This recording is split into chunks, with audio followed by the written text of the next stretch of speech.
News. Dahil sa di umano'y pagsisinungaling at pilit na pinagtatakpan umano si Senior Aguila at iba pang namumuno ng SBSI, pinasapina ang Secretary ng Socorro Bayanihan Services Incorporated or SBSI. Ito ay ayon sa post ng dating SBSI member na si Ma'am Dayan Dantes. Ayan na, mananagot ka na ngayon.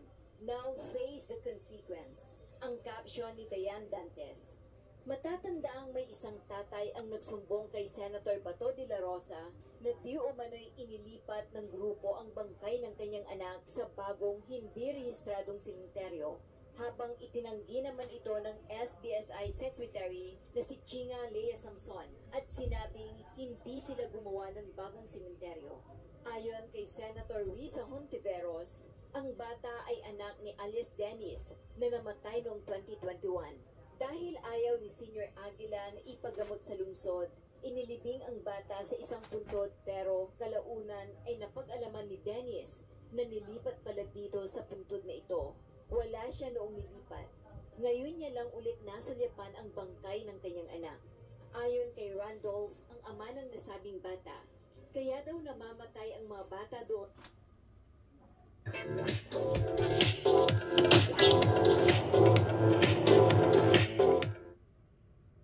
Ay dahil binabawalan daw sila ni Senior Aguila na magpa-ospital sa baba. Kaya ito namamatay ito dahil binabawalan daw sila ni Senior Aguila na mag-hospital sa baba. Sir, ano na sila? Siya, amahan ha, aman. Siya ang amahan. Siya ang amahan ng bata. Ha? Siya ang father ng bata. Pero bakit namatay yung anak mo kanina? Kasi yung sungit siya, pagpanganak siya. Tapos? Gusto ko siyang, kasi yung bata parang nakakain ng rubi sa ilan na sabi ko sa asawa ko, magkakasin sa bayan para i-hospital yung bata. Para maluwas siya kasi tatlo na yung anak ko siya, ang babae, ang lalaki ko. So bakit hindi yung dinga sa hospital? Kasi pinabawalan siya. Bawalan. Sir, hindi ko talaga totoo, sir. Sabi ng asawa ko, bakit dadalhin pa natin yung anak natin sa hospital? Alili ko naman yung Panginoon natin na si Senyor nila. O kaya, wala akong magawa kasi ayaw din ng asawa ko. Dahil sila talaga ang masusunod. Bakit ito pilitin mong lumabas ng mangyayari sa'yo? May nakaharang doon dalawang gate, hindi ka makalabas. Basta dahil nakagila na kahit kumari agaw ko rin, bawal na ba? Ngunit iginiit ng SBSI Secretary na may first aider daw sila. In times daw ng emergency ay may mga registered nurse daw sila at marami daw silang admission sa DAPA sa Socorro, Surigao. Siya na mismo nagsasabi. Sabi ko na sir, may mga first aider kami dito. In times of emergencies, we have the registered nurse. Mayroon po kami mga ganun. Tapos, marami po kanilang going to Socorro Hospital, Arlitsyon, Dapa. Ang dami po mga things. You have to check, sir. Marami po kaming admission sa Dapa, sa Socorro, sa Surigao. Oo, check natin yan later. Check natin. Pero itong statement ng testimony ng father, anak niya, yan o. Ilihor de... Sir, I'm not the authorized person, pero sa pagkakaalam ko, during that time, nalako siya, nag-isa. Tapos Erickson, siya po yung kapatid ng asawa niya. Hindi po authorized. Yun po ang pagkakaalam ko. Wala si Randolph during the death. Doctor yata or son, hindi ko alam. Hindi ko, yun po ang alam ko. Wala siya. During that time, nag-isa si Jack. Siya daw natubo sa bata. Ayon pa kay Randolph, inilipat daw ng grupo ang bangkay ng kanyang anak sa bagong sementeryo. Ngunit itinanggi naman ito ng SBSI Secretary at sinabing hindi sila gumawa ng bagong sementeryo at wala daw inilipat na bangkay sa bagong sementeryo. Wala pong inilipat talaga. Ito po ang kaisa-isa lang na sementeryo dito sa Kapihan. Wala pong ibang area. Dagdag pa ng SBSI Secretary na si Chinga Lea Samson. Wala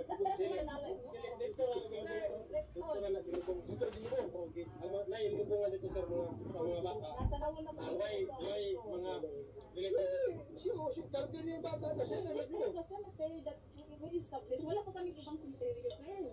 Nilipat daw. Bakit sa Pagangil.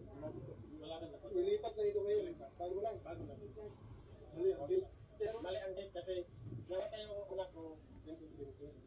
Tapos, yung ng asawa ko, December 14, ginawa siya, December 16. Nilibing ko siya, December. So, hindi ito, cemetery, hindi ito original. Hindi. Ito bago lang tumapos. Bago to. Bago. Bago. Kailan lang ginawa? Kailan lang ginawa ito? Ha? Kailan lang ginawa? Sir, after po, wala pa po permit dito, wala pa po permit, naglilibig na kami. Oo. Tapos, ang ginagawa talaga namin parang may option yung mga tao dito na ilibig. Gusto nila dito, ilibig. Hindi ha, uy, pwede mo ilibig. Tapos, ngayon lang, kasi ngayon lang ito na-exhibit yung information.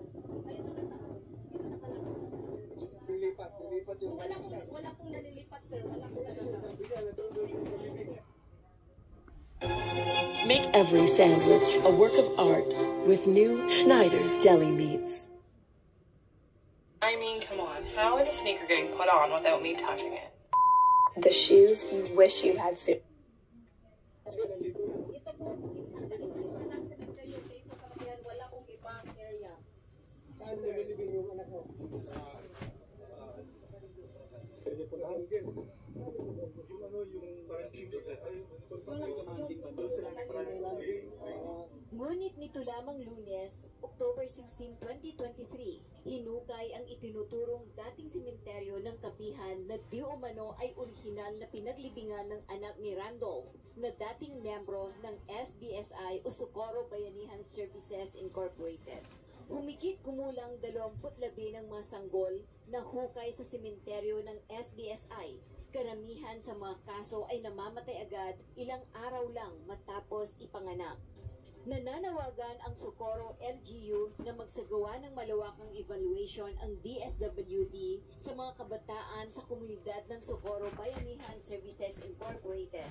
Inilalayo umano ng SBSI ang mga bata sa mga social workers na itinanggi naman ng grupo. Samantala, iimbestigahan ng Department of Justice ang umano'y mga irregularidad na natuklasan sa ginawang inspeksyon ng Senate panel sa lugar ng Socorro Bayanihan Services Incorporated sa Sitio Kapihan sa Surigao del Norte. Una nang inihayag ng Senate panel na may nangyayaring child marriages sa SBSI at may nakitang iligal na sementeryo sa lugar kung saan may mga nakalibing na bangkay ng mga bata. Yung ating pagpunta doon ay naka-reinforce sa pagdududa talaga na merong tinatago yung grupo at yung intensyon nila na depensahan yung kanilang leader na si Senior Aguila at saka yung mga opisyales ng kanilang grupo ay halata talaga na pinoprotektahan nila sa kanilang mga sagot. Tinanong natin sila na face-to-face at nakikita natin talaga na meron silang pinoprotektahan at ayaw magsabi ng totoo. Inisa-isa kong kinausap. Nakikita ko parang uniform ang kanilang sagot. At hindi ko pa tinatanong pero meron na silang prepared na sagot na lumalabas to shield their leader na si Senior Aguila. To shield from any legal problems. Parang may tinatago sila. Ani Senator Bato de la Rosa. Naniniwala rin si Senator Bato de la Rosa na si J. Renz Hilario ang pinuno ng grupo na kilala bilang Senior Aguila at may ibang tao sa likod ng paggawa ng patakaran sa loob ng SBSI. Lumalabas talaga na si Senior Aguila ay legal front lang ng grupo to exact strong adherence to whatever policy na palalabasin nila at yung blind loyalty makukuha nila from followers nila. De la Rosa said. Pero sa likod ni Aguila, yun ang gumagawa talaga. Policy making body at nag-implement ng mga polisiya nila. Ani Senator Bato de la Rosa.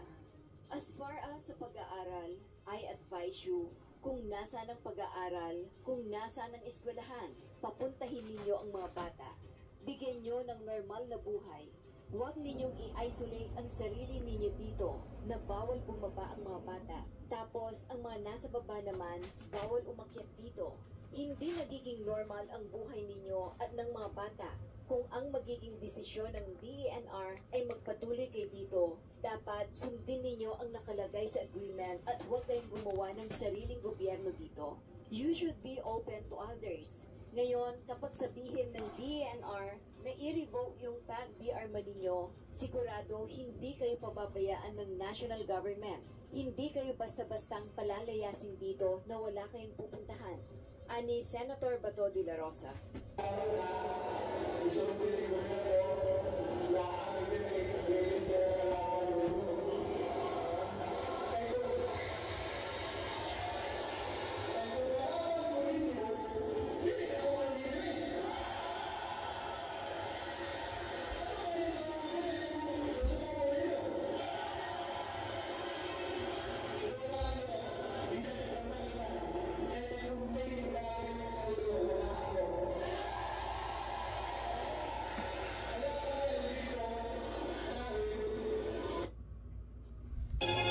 Make every sandwich a work of art with new Schneider's Deli Meats.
notification bell para sa mga susunod na video updates.